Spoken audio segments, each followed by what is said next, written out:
Saya hanya beberapa jam saja, nanti pulang lagi akan berjumpa lagi. Menaikkan saudara PG menjadi tersangka.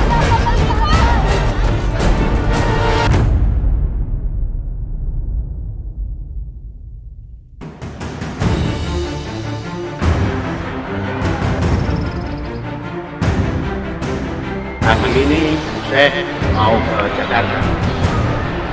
Saya hanya beberapa jam saja, nanti pulang lagi akan berjumpa lagi.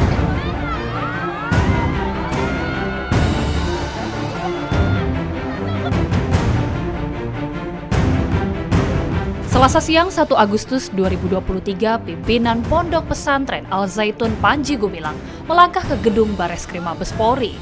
Ia memenuhi panggilan penyidik guna pemeriksaan kedua atas kasus dugaan penistaan agama yang menjeratnya. Sebelumnya, Panji Gumilang sempat mangkir dengan alasan sakit. Kasusnya ini telah masuk tahap penyidikan polisi sejak awal Juli lalu. Dan kini telah memasuki babak baru. Polisi resmi menetapkan orang nomor 1 di Al Zaitun itu sebagai tersangka dan langsung dilakukan penahanan. Hasil dalam proses gelar perkara, semua menyatakan sepakat untuk menaikkan saudara PG menjadi tersangka. Penyidik langsung memberikan surat perintah penangkapan disertai dengan penetapan sebagai tersangka. Dan saat ini saudara PG menjalani pemeriksaan lebih lanjut sebagai tersangka. Dalam perkara ini, polisi telah memeriksa 40 orang saksi dan 17 ahli. Alat bukti kuat lainnya juga telah dikumpulkan guna menaikkan status hukum Panji Gumilang. Polisi menjerat Panji Gumilang dengan pasal berlapis dengan ancaman pidana tertinggi 10 tahun penjara. Pasal yang dipersangkakan yaitu pasal 14 ayat 1 Undang-Undang Nomor 1 Tahun 46 tentang peraturan hukum pidana, di mana ini ancamannya 10 tahun. Kemudian pasal 45A ayat 2 junto pasal 28 ayat 2 Undang-Undang Nomor 19 Tahun 2016 tentang perubahan dan Undang-Undang Nomor 11 Tahun 2008 tentang informasi dan transaksi elektronika dengan ancaman 6 tahun, dan pasal 156A KUHP dengan ancaman 5 tahun. Lantas, bagaimana Panji Gumilang menghadapi status hukumnya sebagai tersangka penistaan agama? Persoalan ini sangat-sangat cepat sekali diproses, mulai dari ditetapkan tadi dari posisi sebagai saksi, kemudian ditetapkan jadi tersangka, kemudian ditetapkan diperintahkan untuk penangkapan, kemudian dilanjutkan kepada tahapan penahanan, ini dalam satu malam. Ya, ini kita sangat prihatin bagaimana tragedi kemanusiaan ini bisa terjadi di Bareskrim, kita nggak paham. Penangguhan penahanan sudah kami sampaikan, sampai saat ini secara tertulis belum ada jawaban. Ya, kami tunggu, harapannya apa yang kami sampaikan ini bisa diterima atas dasar kemanusiaan. Karena bagaimanapun Pak Syekh Panji ini pertama usianya sudah di angka 77. Usai ditetapkan sebagai tersangka, Panji Gumilang belum bersuara langsung. Namun pada pemeriksaan perdana di Bareskrim Mabes Polri 3 Juli lalu, ia memberikan pernyataan secara lantang. Terbukti penistaan agama, terus siap ditetapkan jadi tersangka nggak, Pak? Belum sampai ke sana. Tapi siap nggak, Pak? Jangan ngomong siap tidak siap. urusannya belum selesai.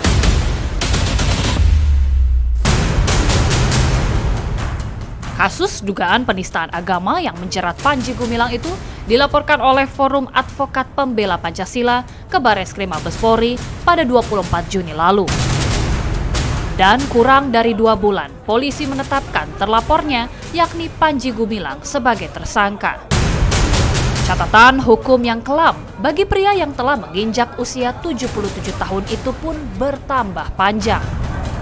Panji Gumilang mengakui bahwa bukan kali ini saja ia berurusan dengan penegak hukum. Pernahkah Panji Gumilang berurusan dengan hukum?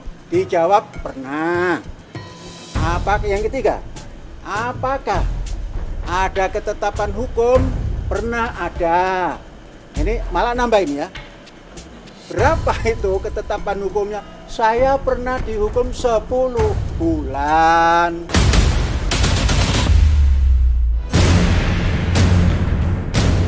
Ya, Panji Gumilang pernah terjerat kasus pemalsuan dokumen Al Zaitun. Ia divonis 10 bulan penjara oleh Majelis Hakim Pengadilan Negeri Indramayu pada Mei 2012.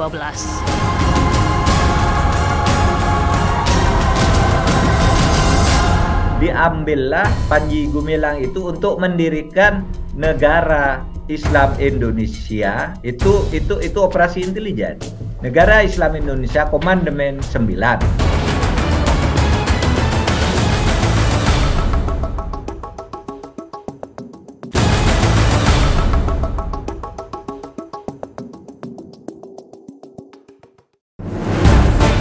Saya hanya beberapa jam saja, nanti pulang lagi saya akan jumpa lagi. Menaikkan saudara PG menjadi tersangka.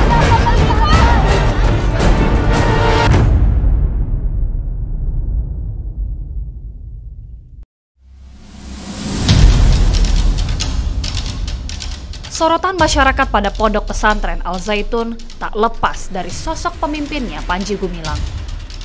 Acap kali ajaran dan pernyataan yang ia keluarkan menuai kontroversi dan menganggap ajaran dari Panji Gumilang itu menyimpang. Ada apa enggak Panji Gumilang dalam literaturnya mengajarkan kepada anak muridnya membenci agama lain atau suku lain? Oke, langsung itu dijawab aja. Langsung Nih, dijawab. Panji Gumilang itu kan covernya. Lo nggak jawab aja, ada apa enggak? Dengar dulu, ya. Panji Gumilang covernya, di bawahi teritorial. Itu ditelusur, diajarkan bagaimana Pancasila itu dikatakan kafir dan sebagainya. Jelas program TV One, Pak. Program Nanti TV pemirsa One, jelas juga, Pak. jelas pelakunya, tapi dibiarin tuh sama polisi. Bukan, Nggak ditangkap kan jelas. Mukanya yang saya jelas. tanya tadi loh. Anda ini harus memahami Bentar dulu. temuan Anda agama. banyak bicara, saya mau nanya. Ada apa enggak dari Az-Zaitun literaturnya mengajarkan kebencian kepada selain Islam? Ya nggak mungkin lah itu. Kalau ada ya langsung dihajar oleh negara. Anda cuma nggak mungkin.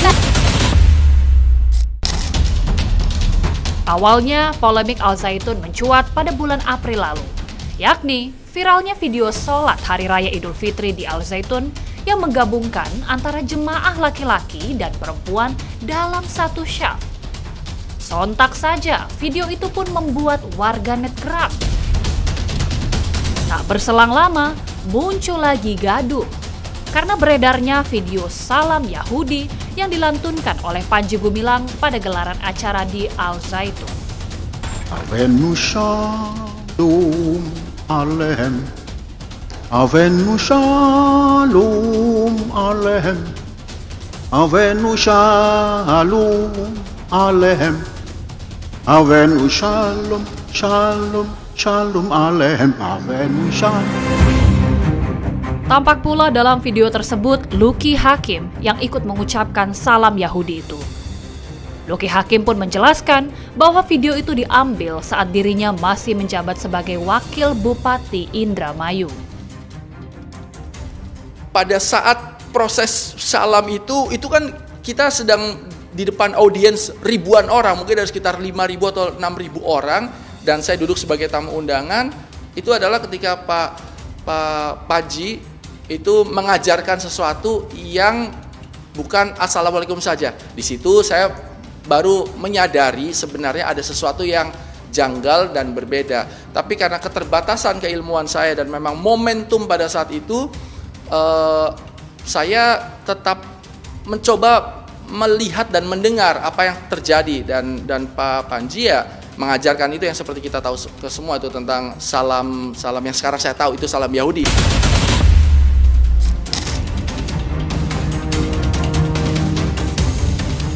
Kontroversi Al Zaitun dan Panji Gumilang tak berhenti di situ.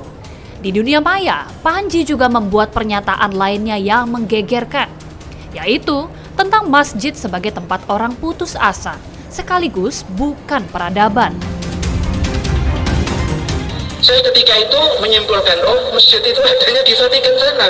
Di sini tempat orang-orang putus asa, masjid-masjid itu. Mengapa? Hanya nunggu, dipaksa ngisi kaleng, keluar selesai. Ini masjid peranannya katanya sebagai pusat peradaban, nonsen, tidak ada. Yang ada peradaban pungutan uang, keliling.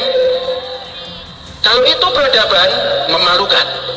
Maknanya orang yang masuk masjid ini pelit, diedarkan kotak baru ngasih. Selain sederet kontroversinya itu, Panji juga diduga melakukan tindak pidana pencucian uang, TPPU, korupsi dana BOS, serta penggelapan dana Ponpes Al Zaitun.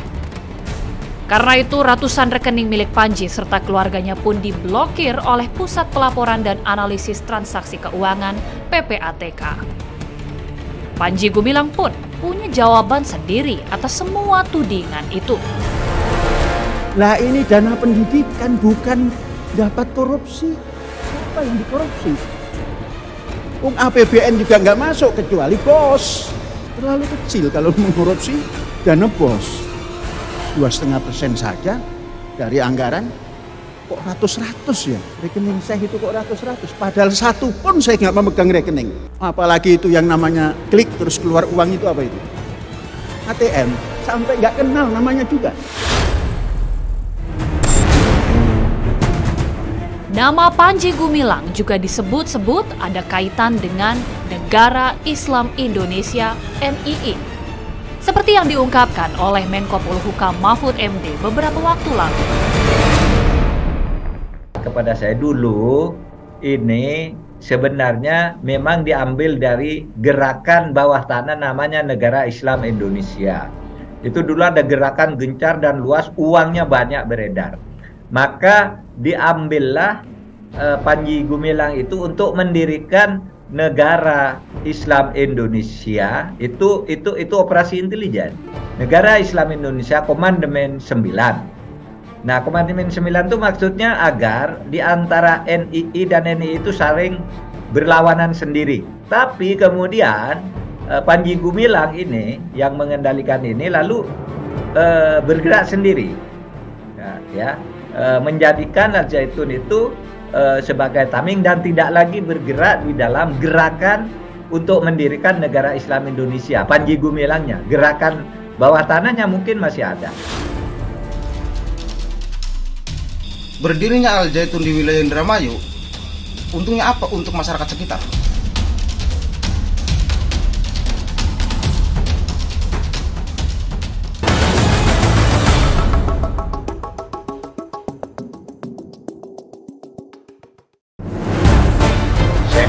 Beberapa jam saja, nanti pulang lagi akan berjumpa lagi. Menaikkan saudara PG menjadi tersangka.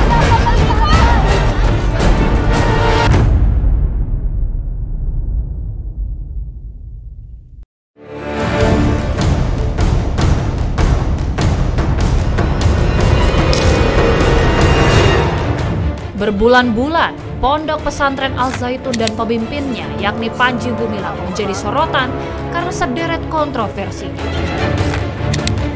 Al Zaitun yang berdiri megah di Desa Mekarjaya, Kecamatan Gantar, Kabupaten Indramayu, Jawa Barat itu memang tak seperti pondok pesantren pada umumnya. Kesan eksklusif, melekat pada pondok pesantren yang telah berdiri pada tahun 1990-an itu. Lahan Al Zaitun seluas 1.200 hektar dikelilingi tembok pembatas yang menjulang tinggi. Sederet hal luar biasa yang ada di dalam Ponpes Al Zaitun pun satu persatu terkuak. Al Zaitun memiliki galangan atau tempat pembuatan kapal besar, juga dermaga khusus. Cerita tentang galangan kapal itu telah diungkapkan mantan Bupati Indramayu, Luki Hakim, yang pernah berkunjung ke Ponpes Al Zaitun. Dan saya melihat betapa besar kapal-kapal yang dibuat dan dengan tentu biaya yang sangat mahal. Ini luar biasa sekali, fantastis kan. Keberadaan galangan kapal Al Zaitun juga diungkapkan oleh pengawat militer Koni Rahakundini Bakri yang bertandang ke Al Zaitun pada gelaran Tahun Baru Islam 19 Juli lalu. Ia pun menyatakan kekagumannya pada Al Zaitun.